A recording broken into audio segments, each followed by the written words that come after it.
Aínda que hai pouca, a volandeira é a única especie que está a salvar a campaña no inicio do voo de vara.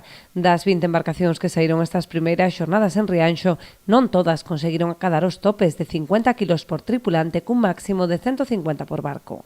Menos presenza aínda da faneca, da que non se chegaron a descargar ningún cento de kilos, mentres que a nécora está prácticamente desaparecida. Na volandeira houve barcos que se que acolleron, houve barcos que non, pero bueno, xa están dicindo que hai moi pouca volandeira e de outras especies é casi insignificante o que está entrando en lonja porque non están collendo peixe. Faneca estes días, por exemplo, estiveron entrando en lonja sobre 90 kilos, cando en outras épocas eran 200 kilos, 300. A nécora xa é unha especie a extinguir, ou tómanse medidas con ela ou senón vemos que a nécora desaparece da ría.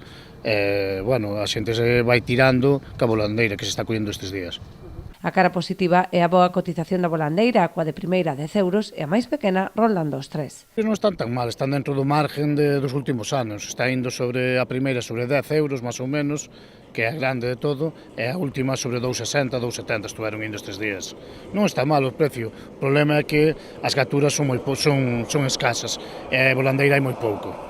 Con este panorama non se agarda unha campaña moi longa. Dende a confraría daranse por satisfeitos se conseguen estendela ata xaneiro, mentres agardan pola apertura de zonas aínda pechadas. Se aguantamos hasta enero, pois xa faremos un pouquiño o que é a campaña, pero vai ser complicado chegar. Hai dúas zonas que están cerradas, que esperemos que sea polo tema de toxina, porque xa houve fai 2 anos a zona 4 estuvo cerrada e abreuse canda a vieira, non queiramos pensar mal, pero eu penso que se está ben a zona teríamos que intentar abrila porque a xente está na mesma zona traballando e esa zona vai quedar moi tocada, porque son todos os barcos traballando na mesma zona.